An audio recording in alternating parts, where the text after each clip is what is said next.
Councillor ఎన్నికల్లో vote వేసి ఆశీర్వదిస్తే అభివృద్ధి చేసి చూపుతానని 6వ వార్డు కౌన్సిలర్ అభ్యర్థి చిరుమల సునీల్ రెడ్డి అన్నారు. గురువారం సూర్యాపేట 6వ వార్డు దాసాయిగూడెంలో ఇంటింటి ప్రచారంలో వారు పాల్గొన్నారు. సందర్భంగా మాట్లాడుతూ 6వ వార్డు ప్రజలందరూ తనకు ఓటు వేసి అధిక మెజార్టీతో గెలిపించాలని అన్నారు. తాను గెలిస్తే వార్డు సమస్యలను ఉన్నతాధికారుల దృష్టికి తీసుకెళ్లి పరిష్కారం కోసం కృషి చేస్తానని అన్నారు. రోడ్డు నిర్మాణం, మురికి కాలువల నిర్మాణం లాంటి ఎన్నో మౌలిక సదుపాయాలు కల్పిస్తానని హామీ ఇచ్చారు. తన సొంత స్థలంలో శ్మశాన వాటిక ఏర్పాటు చేపిస్తానని తెలిపారు.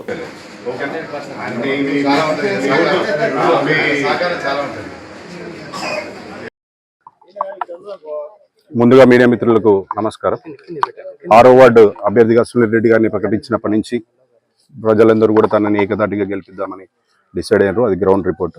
ఖచ్చితంగా ఈ వార్డు ప్రజలందరికీ అందుబాటులో ఉండి అభివృద్ధి కార్యక్రమాలు చేస్తాడని ధీమా వ్యక్తం చేస్తూ, ఇది ఇందాక అన్నయ్య చెప్పినట్టు ఇవన్నీ కాకుండా అవసరమైతే పక్కన మాకు ఫ్యాక్టరీస్ ఉన్నాయి, ఇది ఇండస్ట్రియల్ ఏరియాలో కూడా కొంత బాగా ఉంది కాబట్టి వారి సహకారం కూడా తీసుకొని మా ఊర్లో రోడ్లు కానీ డ్రైనేజీలు కానీ శ్మశాన వాటికి కూడా స్పెసిఫిక్గా శ్మశాన వాటికి లేదు ఇక్కడ, ఆ శ్మశాన వాటికి కూడా కట్టిస్తారని కట్టించే బాధ్యతని పూర్తిస్థాయిగా కాంగ్రెస్ పార్టీ తరఫున మేము ఇద్దరం కలిసి తీసుకుంటామని తెలియపరుస్తూ ప్రజలందరూ కూడా సహకరించి సునీల్ రెడ్డి గారిని అత్యధిక మెజార్టీ తోటి 48 వార్డులలో హైయెస్ట్ మెజార్టీ 6వ వార్డు నుంచి ఇస్తామని మేము ధీమా వ్యక్తం చేస్తాం. Thank you. మిత్రులకు నమస్కారం.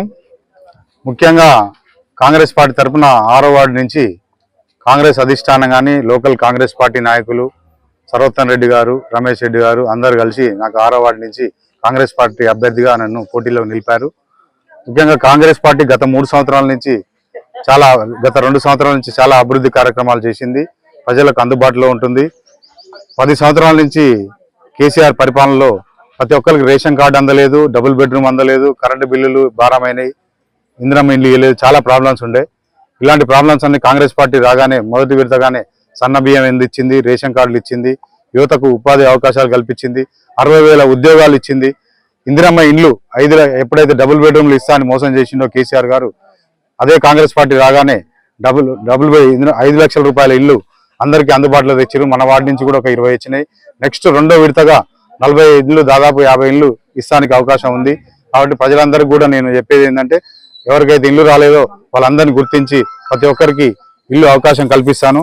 ఇంకొకటి, కరెంటు బిల్లులు కూడా దాదాపు మా విలేజ్లో ఎవరు కట్టట్లేదు, కరెంటు బిల్లులు కూడా అందరికి మాఫీ అయినాయి. మహిళలకు కూడా నెక్స్ట్ ముఖ్యమంత్రి గారు ఈ మధ్యనే చెప్పిండు, నెక్స్ట్ 2 నెలల్లో మహిళలకు కూడా 2500 ఇవ్వబోతున్నారు. పెన్షన్లు కూడా పెంచబోతున్నారు, వితంతులకు కూడా యాడ్ చేస్తున్నారు.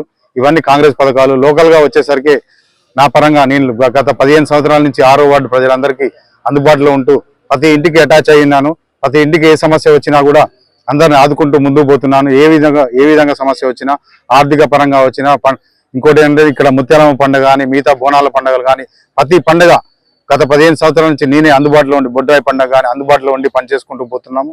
కాబట్టి ప్రజలందరి దీవెనలు మాకు ఉన్నాయని ఆకాంక్ష ఉంది, ధీమా వ్యక్తం చేస్తున్నాను.